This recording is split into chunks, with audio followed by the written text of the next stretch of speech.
Good afternoon.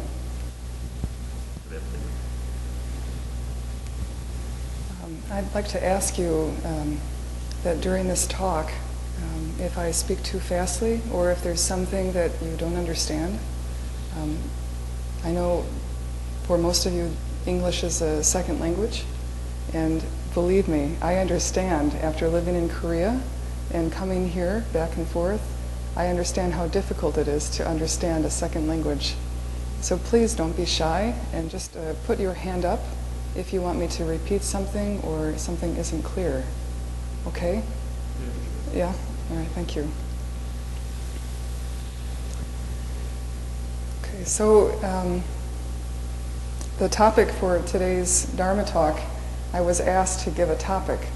And so I chose the same topic that I chose when I came to Dongguk University last year.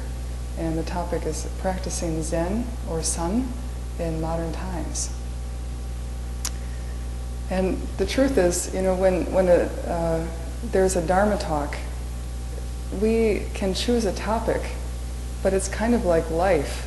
We never know exactly what we're going to say, what's going to happen, right? So generally, this topic is practicing Sun in modern times, but I am a student of my teacher, so I only can learn his way, and his way, he never prepare any kind of schedule for Dharma talk. Just, he always said to me, you have to see who's in front of you, right? Who appears. And based on that, we can speak. If we have some plan, what to say, then it becomes academic, right? So there's a very wonderful place in this world for academics. This university is for academics, right? But when you come to Sun practice, it's not academic. It actually, if you try to use the same mind to practice meditation that you use to study or to do your job, actually then you'll become really frustrated, right? And no progress, no peace. I think it's really simple that people come to Buddhism, they come to Sun, at least I can speak from my own experience, they come to religion, they come to marry, they come to whatever kind of task or hobby that they do, because basically human beings, they want to be happy, right? They want to be fulfilled. They want to feel like there's some purpose in this life, right? If you examine it very carefully, what can we see about our life? We appear, right? Billions of us at this point. I think, what are we up to? 6 billion or more? 7 billion now? Yeah, it just keeps growing. 7 billion people, like ants, right? You know, did you ever see a big group of ants on the sidewalk? And they're walking around, but human beings are really interesting. We think that we're different than that, right? But we can become a little bit depressed when we're intelligent, because we can start to study about the galaxy and physics and see, wow, in this universe, we're so small, just like the ant. And so I think because of that kind of intelligence, sometimes we have some deep feeling of we're nothing, we're very insignificant, right? So, to get back to the original topic of practicing Buddhism or practicing Sun in the modern times, it rests on this fundamental question. Who are you? Who is this? What is this self that appeared? We came from our mother, right? We came from our father and mother. And they came from their father and mother, and so on and so on. But what is that, right? What is that self? Are we just this collection of, our skin, We can see in the mirror every day we are changing. Are we a collection of thinking and feeling and, our clothes in the closet, our name? What is this? What is this self that appears and then goes through lifetime as if it's the most important thing in the universe? There is nothing more important to you than you. Right? That's the situation for every single 7 billion human beings. Me too. We don't care about anybody the way that we care about ourselves. That's just our nature. Our basic, we could say, not selfish is a kind of negative term, self-centered, right? As if there's a sun, we're the sun, and this is something revolving around us, right? We're at the center of the universe. That's our basic situation from the time we're born, right? We need to eat. We need. So what is this self that appears and then grows up and then has a lifespan and then grows and matures and then it comes to the end of the line, right? And then disappears.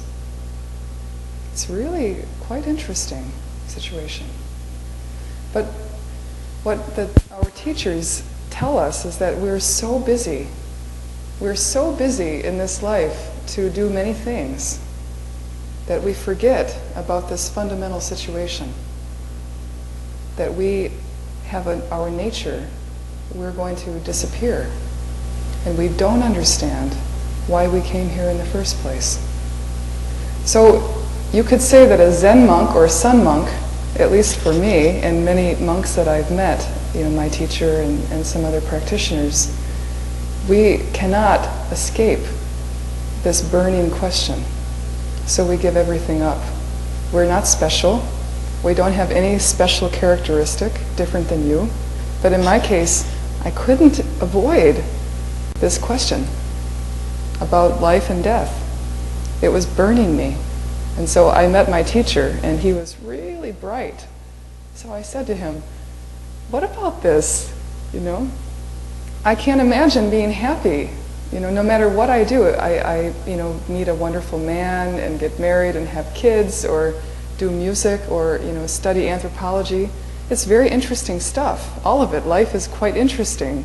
But what about this question? I don't understand why I'm alive.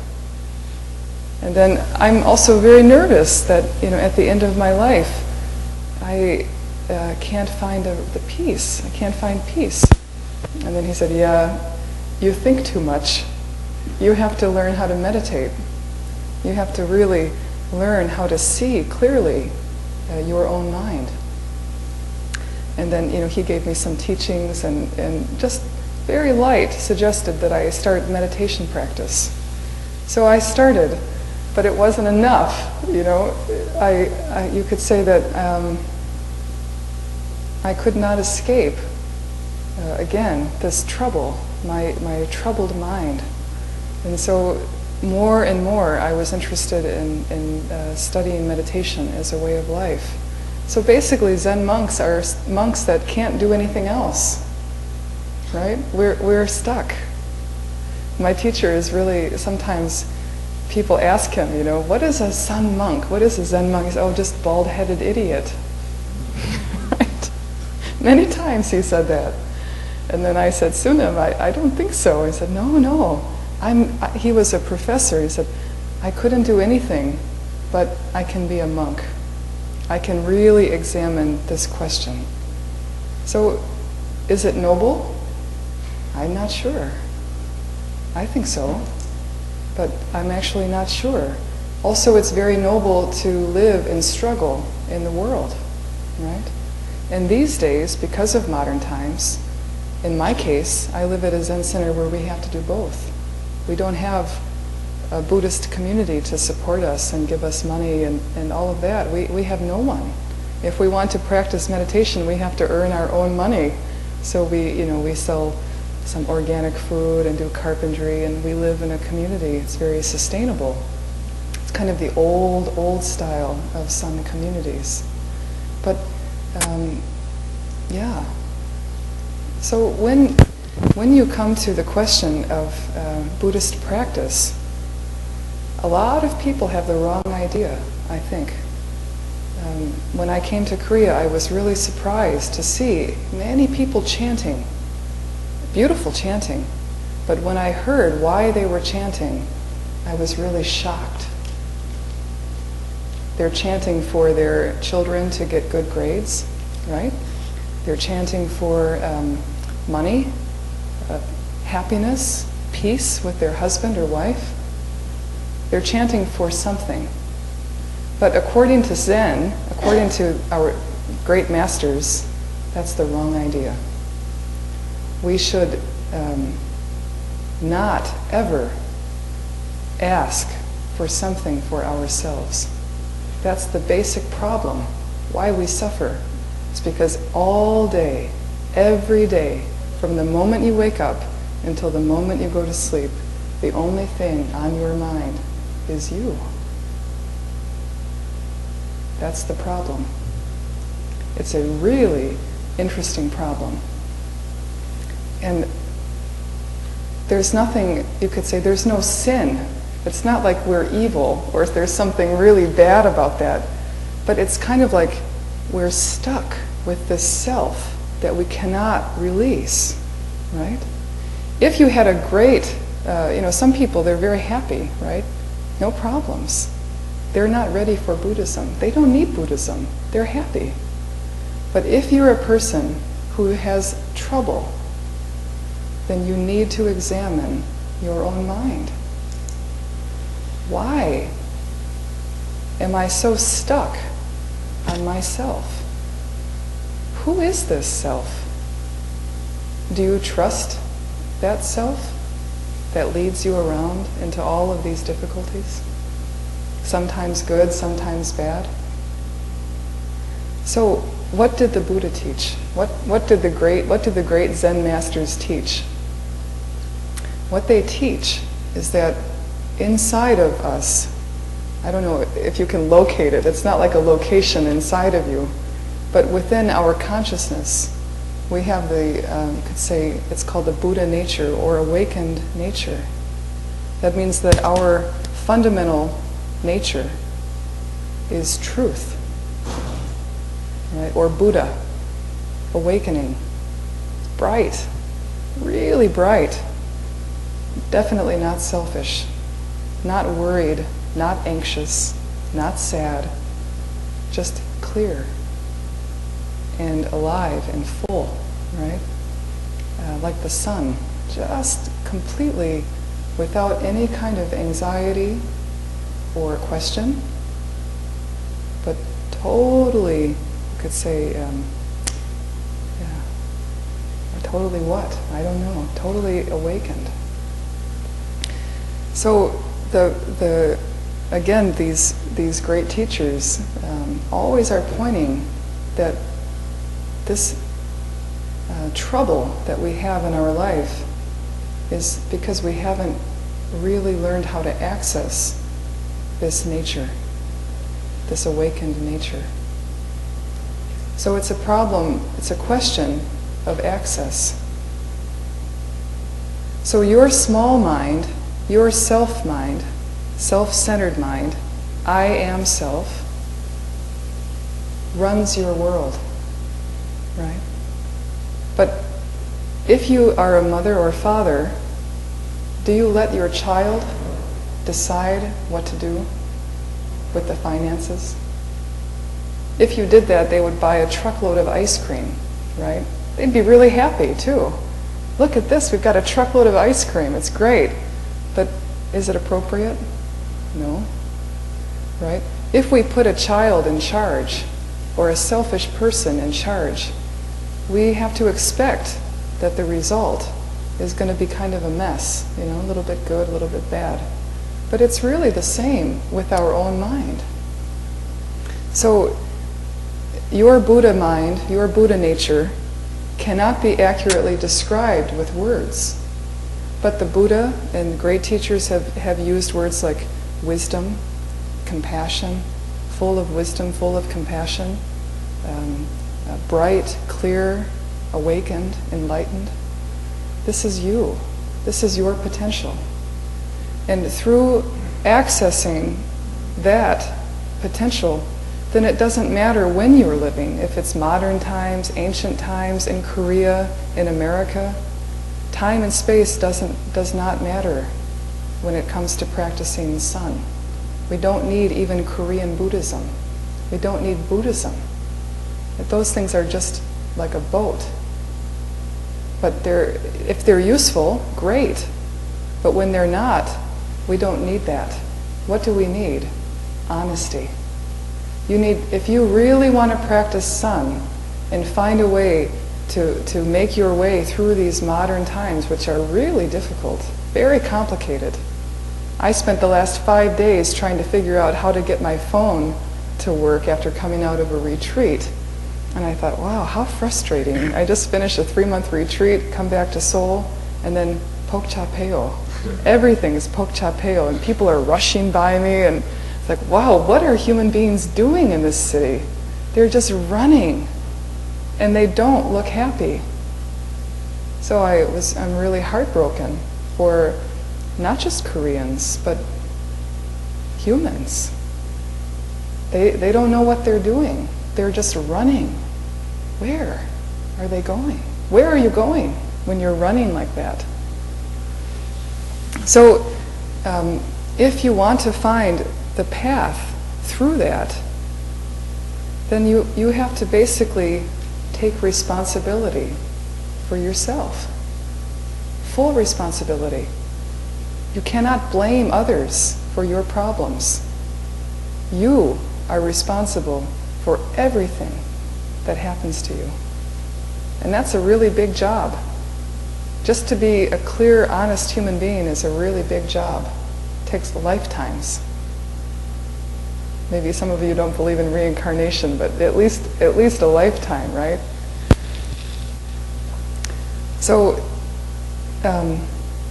we can say there's a kind of practice, a structured practice of sun that somebody can teach you. Masters teach students. They've been doing that for thousands and thousands of years.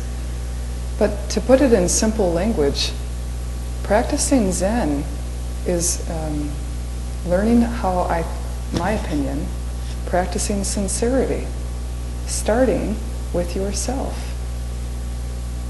We cannot fool ourselves that we're okay if we're not. We're kind of okay, we're kind of not okay, right? And it's the practice is right in front of you, right? You all have your own situation. You have a household, you have a career, right? You have things that you do every day. You have to learn how to become intimate with your life. Korean people I see are really efficient. I'm shocked at how intelligent and efficient, and productive. I'm really ashamed of my country in many ways coming here. Wow, Americans, we're really lazy. Actually, we've had a kind of good life for too long. So we can relax and take it easy, get really fat, right? It's true. It's just reality. I'm not ashamed about the reality, but I am ashamed that our influence has come here and changed so many parts, because I think also Koreans have to accept some responsibility that they allowed it, but changed so many parts of a wonderful traditional culture. It's horrible. You prefer Starbucks instead of traditional tea house? I wonder why. Starbucks doesn't care about you. They want your money, right? But that's materialism. The woman, sunim, or some woman who run the traditional tea house, that was a kind of legacy, right? She learned from her mother learned from her mother. They carefully grow tea, right? It's personal. You can maybe know her family. That can never be created again. It's disappearing, right? that actually is Buddhist Korea, to me, part of Buddhism. A warm, intimate place to go and have tea. That's Buddhism. Monks like to go there, right? Now monks are at Starbucks. Me too, sometimes. I'm there going, wow, how strange. I'm in Korea to study Buddhism and I'm at Starbucks. Weird. So what I would encourage you to do, if you're practicing Buddhism in Korea as a Korean, is it's not some faraway practice. It's the decisions that you make every day that affect yourself and others. Because the teaching is that everyone is yourself. Everything comes from your own mind. So it's very difficult for us to realize that. That takes, I think, a long, long time to really understand, wow, everything in this universe comes from me. So we can't pretend to be a great master like that, but if you have faith in that teaching, which is at the very least a really beautiful teaching, I can't imagine a better one, and also physics can demonstrate the truth of that teaching these days, right? If you read the work of modern physics, it's the same teaching. Everything comes from your mind. So if you believe that to be true, if you're a Buddhist practicing Zen, then it should influence your daily life. How?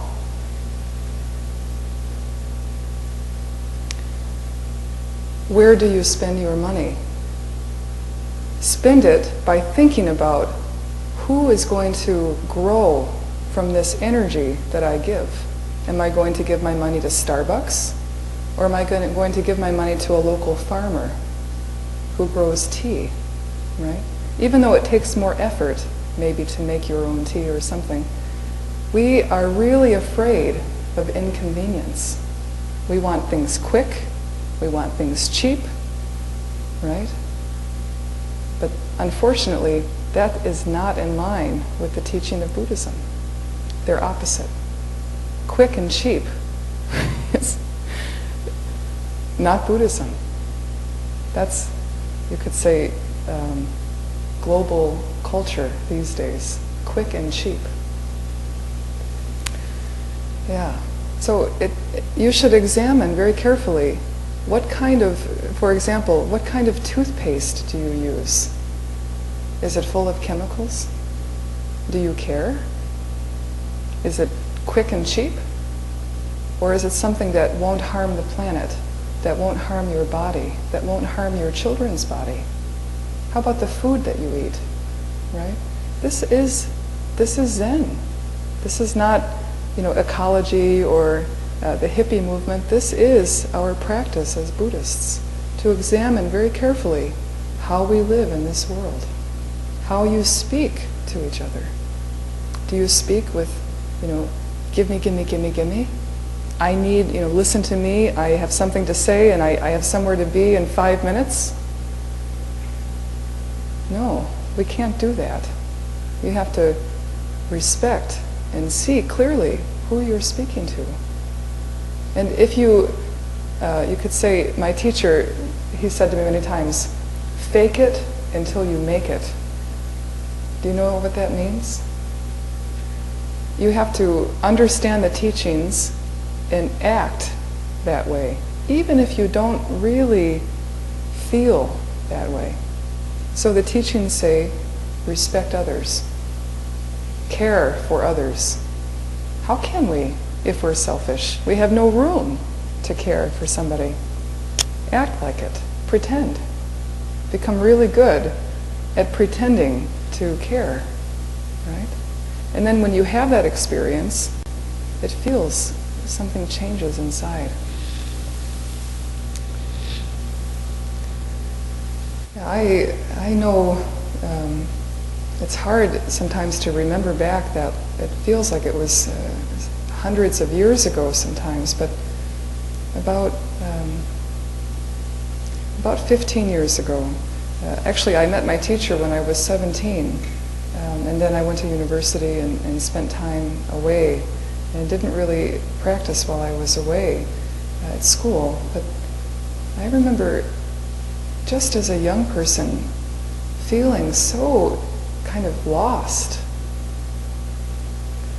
And I think that I'm looking at Korean young people and I see the same expression on their face that we have in America. And it's a direct result of our choices as a culture, right? So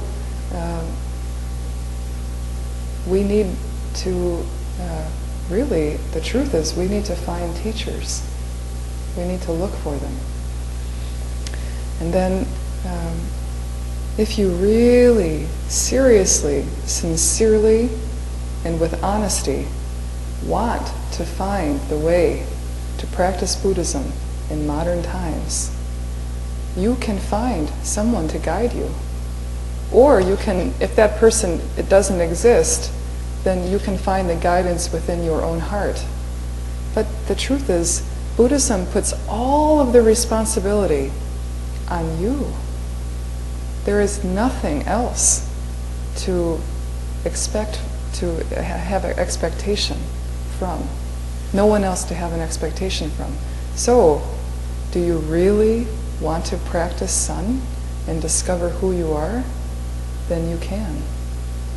But nobody can do the work for you, right? Your great, great Buddha potential is like a hidden jewel inside of your being, your mind and body. It's there, but you have to dig, right? We have to dig. Why do we avoid hard work? Why do we prefer an office job instead of agricultural job like farming? What do we think is the benefit of so much money and convenience? Maybe some of you have earned a lot of money. So you should ask yourself very honestly, okay, am I happier than my parents? When I go to Jeollado and I see the farmers, they are so wrinkled, right, from the sun. Their skin is dark. And I think to myself, wow, they're so beautiful. So beautiful. And their smile is so large. And they're so happy, you know, when you just meet them. And then they give you some coffee or tea or sell you something. It's genuine. Also, I lived in Mexico. We had a Zen center in Mexico for a while. And it was the same. They were so poor, but they were so happy. And I thought, wow, we've really got it wrong in the United States. We have all of this money and convenience, but everyone is miserable, right? So we can't be overwhelmed by that situation, but that's just the truth. You know, we should be really honest. Okay, Korea is really whoosh, zoomed up, right, economically, but in that process, what's happening to its people? Yeah?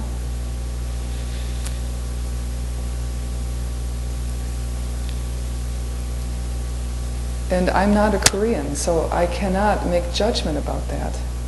It's not right. I cannot understand the cultural context and history and what it's like to have been in this peninsula for thousands of years with Mongolia and China and Russia and now the United States, you know, these huge countries forcing their influence on you as a population.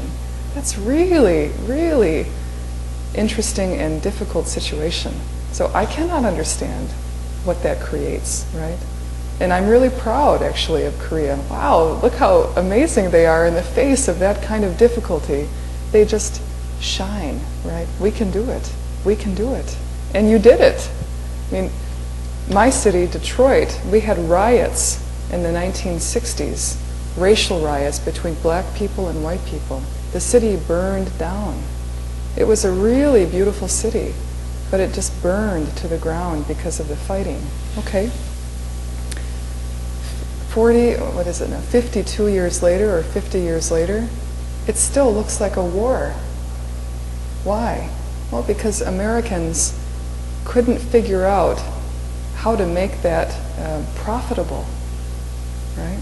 So the white people just left the city and went to build new houses in the suburbs.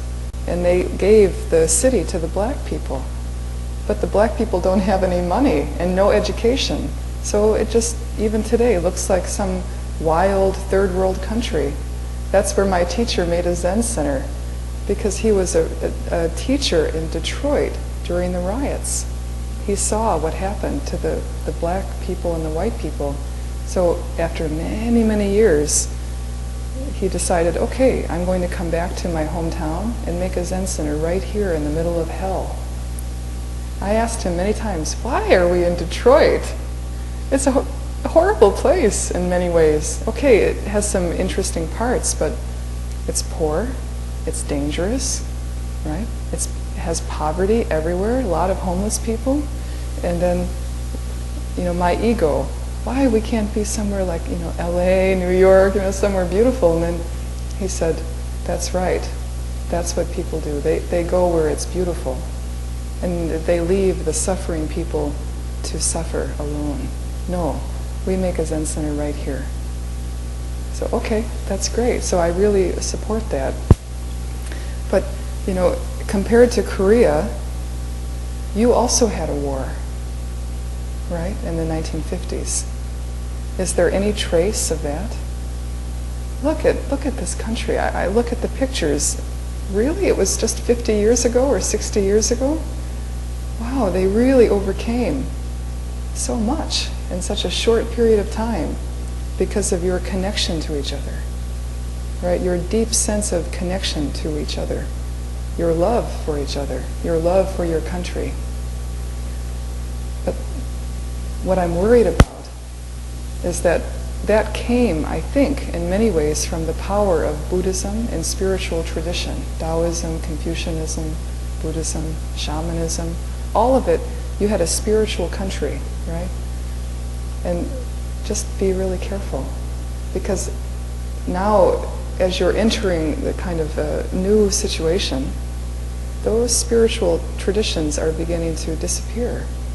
I was at Budoam for the winter retreat, and we had a really wonderful, retreat, 12 hours a day, meditation. It was really difficult, but, great. We had, I think, 17 nuns, bhikkhunis, were together practicing. And every day, I was shocked. Every day, they were delivering up to the sanbang cake, from Paris baguette, and we had, I love green tea, and I love boicha, and traditional Korean teas are so great. But every morning, the green tea pot for 90 days was never used. The tea set with the tojagi and the cups, wandukapi, every day. And I thought, oh I'm so disappointed. I can't speak this to the nuns because I don't want to offend them. They love wandukapi. It's great. But part of me was thinking, wow, it's very interesting that in sanbang culture, even in the sanbang culture, things are changing. Right? How many hundreds of years have they been drinking traditional tea? Tea is really good for the body, right? Wandukapi? I'm not sure. I think sometimes too much coffee makes us a little bit crazy, actually. A little bit is okay, but during meditation retreat, I don't know.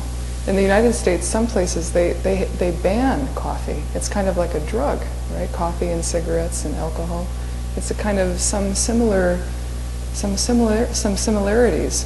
Don't get me wrong. Please, drink coffee. It's no problem. I don't mean that, but just the impression that this new Westernism has spread even up into the remote mountains of Korea, into the old culture of sanbang, right? I was really shocked and a little bit surprised. Oh, okay. So I accepted it. Please give me wandukapi. I want some. And then we drank it every day.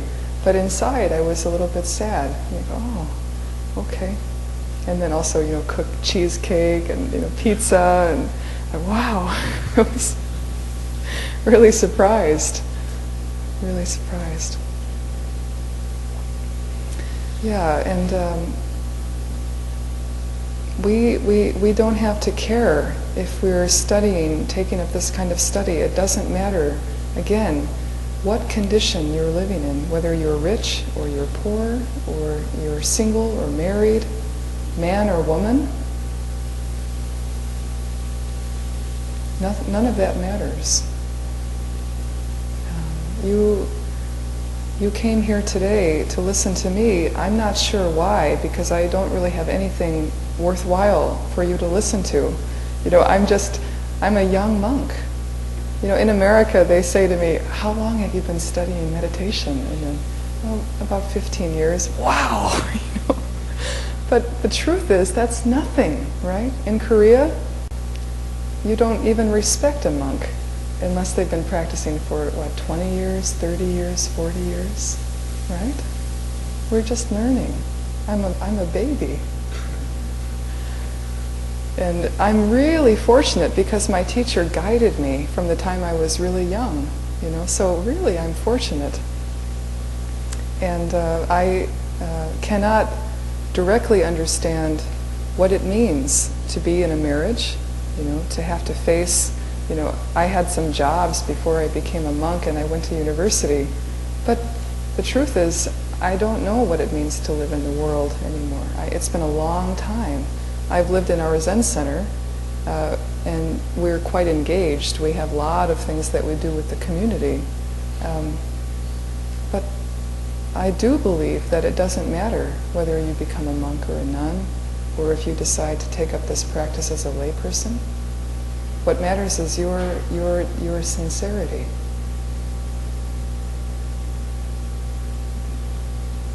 Your ability to forget about yourself for a while, and to find a way to learn what that means, how to access that. Yeah, to famous teaching. To study Zen, to study Sun, is to study the self. And then to study the self, you have to forget yourself. The self has to disappear for a while. We're hanging on to it really tightly, right? Because we're afraid that if we let it go, what? Right? So somebody says to you, who are you? Immediately, I'm this person, I'm this person, I'm this person. Someone, you know, I always get a kick at the Zen Center, you know, young people come and then I hear many times, oh, he's not my type, she's not my type. And I say, oh, you have a type. Wow, interesting. I remember when I had a type, but what does that mean, a type, right? Or someone says, oh, I don't like that scarf, it's not my color. Oh, you have a color. Wow, very interesting. You know, you were born into this universe. Did you care who fed you milk? You can't even recognize your own mother when you're born. Just you're some kind of object, right? But we begin to build a lot of complicated things around us. We have a type, we have a color, we have a name, we have food that we like, right? Some Korean sunim said, oh, I want to come to Sudok Sanwon, and I'd like to practice there. And I said, oh, sure, you can come. And she said, do you have kimchi? I said, well, we're not Korean, so actually, no, we usually don't have kimchi. And then, really? It's a Korean Zen center and no kimchi? And then, right. Do you want to come and make kimchi? And then, can I bring my own? She said, can I bring my own kimchi? Yeah, sure, you can. But what I would say about that is, are we becoming that attached to our way of living that we can't even give up the food? Right?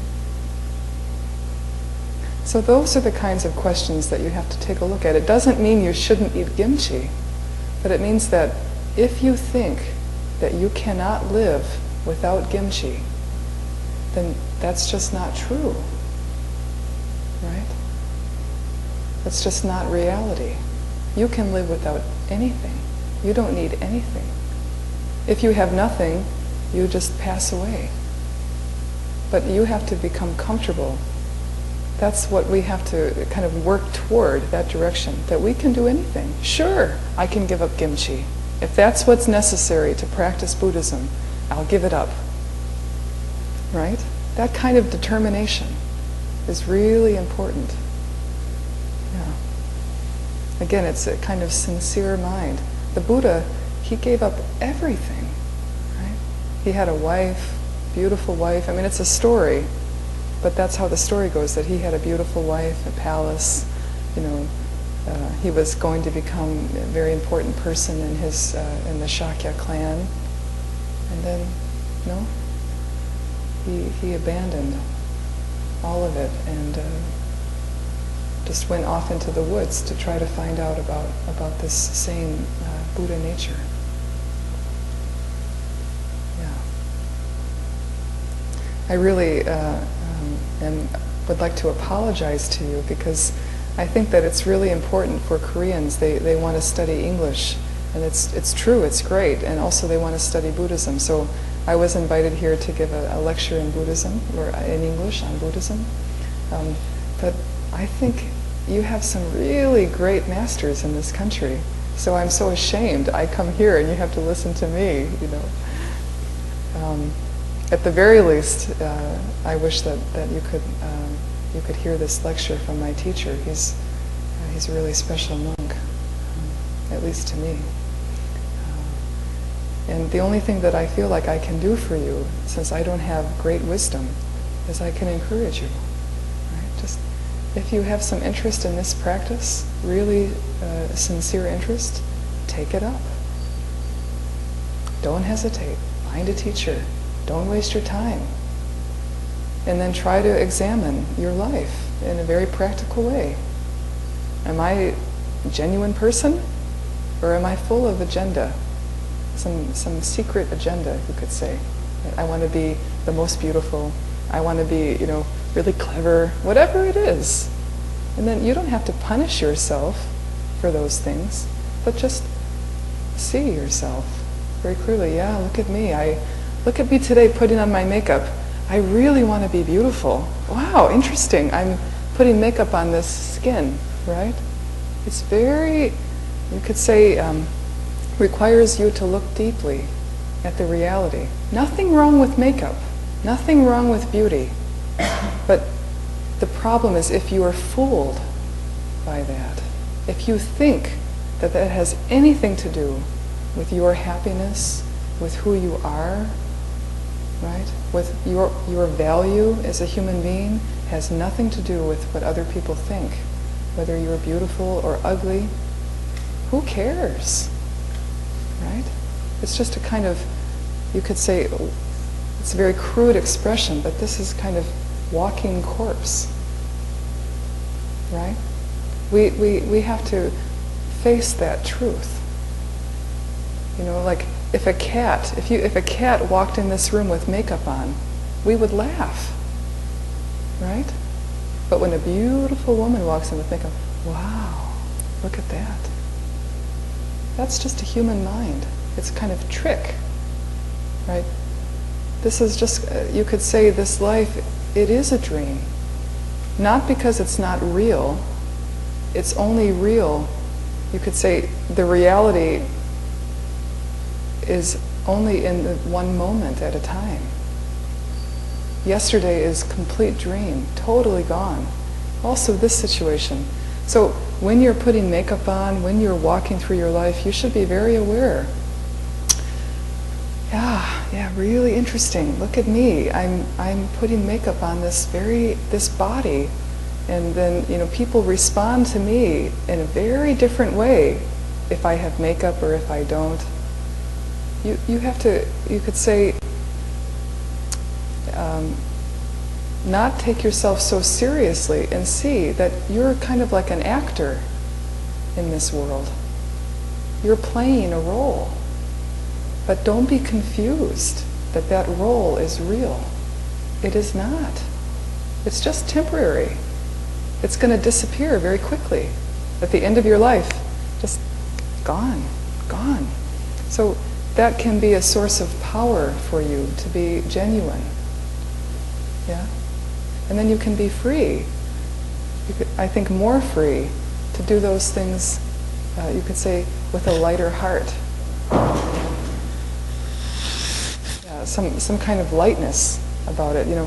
I see in Seoul beautiful women. Makeup is perfect, clothing is perfect, but they're heavy, right? They're so heavy. And then sometimes I see really light. Okay, that's great. She looks really light and bright. That's right. There's something about her karma or her attitude allows her to keep that kind of light spirit. But yeah, that's really, really important. Wherever you are in this, this kind of cycle of awakening,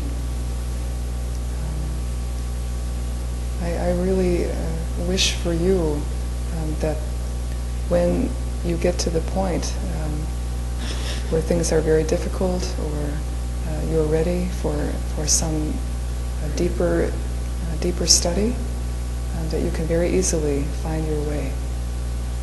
I know what it's like to be lost, and it's no fun. And even sometimes, after all of these years of study, there are moments when I think, wow, I'm still not clear. Some things are still not clear. And that's the human situation. But we're in that situation together. We're one family. We're not Korean, we're not American, we're not male, we're not female. We're just one family. And I deeply feel that way. And not just feel, but experience it that way. And I have a deep wish also that in the future that the two worlds of Korea and America, through Buddhism, can find a really nice way to meet and become very, very deep spiritual friends. I think Korea has a lot to offer spiritually to the West. What does the West have to offer to the East? I'm not really sure, actually. Maybe openness and yeah, innocence, maybe. Really, I'm actually not sure. Definitely, it's not capitalism, my opinion. But too late, it's already here. Yeah. But I think that in some ways, the West is becoming really, really conscious, right? Like environmental movements and yeah, some pretty interesting things are happening there. But we don't have the deep, you could say, kind of ancient spiritual tradition that provides the foundation for those things to really become meaningful. So I think the becoming together of the East and West is really a really beautiful thing. I saw a monk at Sangjanam, which is not too far from Donghwasa. That's where sunim wired himself in, 30 years ago, I think, and did his private retreat with the arrow sticking under his chin so that when he started falling asleep, he would be awakened. Like, I honestly cannot imagine an American yet doing that. That is the tradition of Asia that can't be generated. It's going to take 1,000 years, right, to create those kinds of masters. But when I heard that story, I thought, what would it take for me to have that kind of commitment and dedication? I don't know. maybe 50 more years. And so I went to see his hermitage. I really wanted to see where he trained like that. And then I met a monk living there who had really, really bright eyes. A Zen monk. He's been a Zen monk for 40 years. And then, there was a translator. So we were talking, and I said, what is this about the East? It has this amazing ancient spiritual tradition that is, to me, shocking and wonderful and inspiring. That's why I became a monk, That's why I shaved off my hair in order to follow in the path of these masters. My own teacher first as an American, but he was a student of Pyokcho Sunim, And he told me when he first met Pyokcho Sunim, And one Dam sunim, he went to Sudoksa, and he walked in, and he was a big sports guy, football player. Now he's 75, but in those days, really big, strong monk, and carpenter.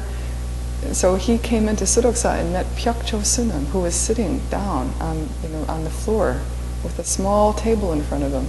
And he saw my teacher, and the first thing he did was, he wants to arm wrestle him. So he put his arm up, and my teacher was, shocked. He said, this little monk, but something powerful about this monk. And he ordered me to come in. I think in those days he was around 80. My teacher, I think, was maybe 40. It's very powerful. And so, okay, he wants to arm wrestle me. So I wish I could have seen this, but he said he sat down, and then, they put the arms out. And I said, well, what happened? He said, immediately, slam.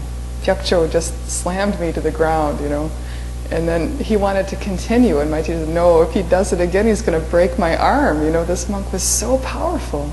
And then the bell rang. They had some tea and conversation, and the bell rang for lunch.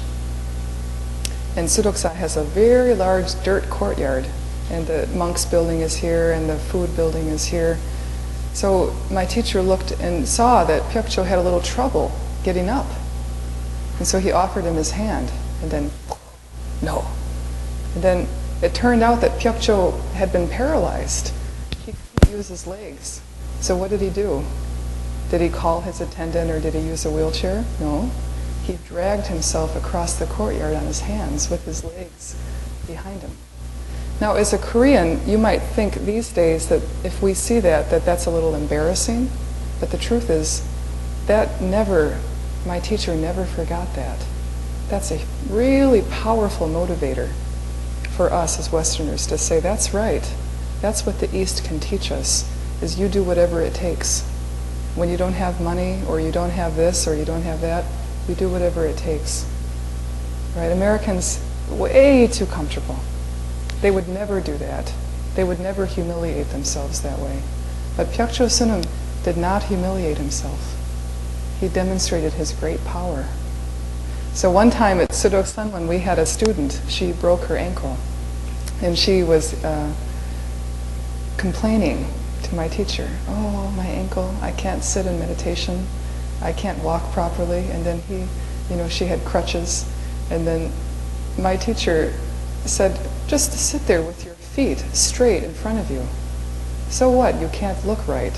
Why do you have to look right? Not important. So I'm sorry I kind of got off the topic, but I think that that's right. With the old masters like Pyokcho, and then my teacher meeting monks like that, and then me meeting my teacher, we are really inspired to take up this kind of study.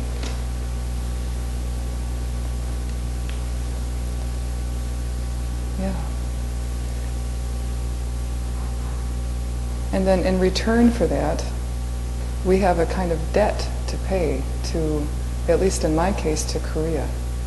My teacher's case, definitely Korea, but in general, to the East. So that's why I'm going back to America.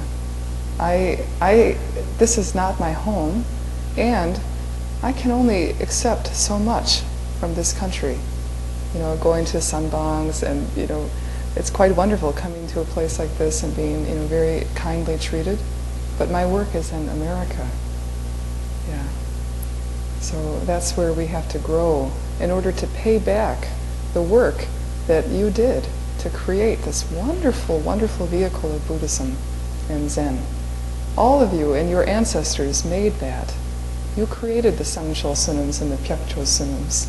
So now I have to go back, and my teacher, and we have to put our energy into the earth of America and hope that one day those kinds of beautiful flowers can also grow. I don't know, it might take a while. So keep your eye on us. And then please, if any of you find yourselves in Detroit for whatever reason, I have no idea why you would go there. I'm very hard on my own city, but the truth is it's actually quite great city, but off the beaten path, maybe, not a tourist destination typically. But if you find yourself there, there's a little hidden jewel in Detroit called the Detroit Zen Center, Sudok Sanwan. And my teacher has worked very hard for 30 years. One Dam Sunim brought him in one day after 10 years and said, "You go back. Go back to America and start a Zen center." And then, "Oh, really? Okay." And then my teacher, $50 and his Golman backpack. That was all he had. And then a plane ticket. Then he landed in Detroit. And many people invited him to California, beautiful places, Colorado, to start a Zen center. And then he just went to Detroit to visit his family after many years. And then someone said to him, "Why don't you start a Zen center in Detroit? It's your hometown." And then, okay. That's what he did. So his first students, no joke, were drug addicts, actually, because he was given a building in the middle of the ghetto, and then he didn't have anything, so someone gave him a building, and it was a mess. And then he just started fixing it, and then the neighborhood guys, they were Puerto Rican guys, and they heard there's a Zen monk in our neighborhood. And then, "Really? There's a Zen monk?" And then, "Let's go see who this guy is," and so they came over, and my teacher, he doesn't care who comes. So, "Oh, you came? Meditate, let's meditate." And then sometimes these characters still show up, But anyway, these days it moved. Now we're in an international district of Detroit. Quite wonderful. All because of his influence from Korea. All because of his masters who were from Korea. And now he's devoting all of his life to teaching Zen to lost young Americans like me, who show up knocking at the door. "Yeah, I heard there's a monk here. Can you tell me what is Zen? What's Zen? Is it a song? Does it have something to do with motorcycles?" So anyway, thank you very much for having me here. I really appreciate this opportunity. And this is my farewell week. I'm leaving next week to go back. So I hope in the future that we can meet again. And good luck. Good luck with your study.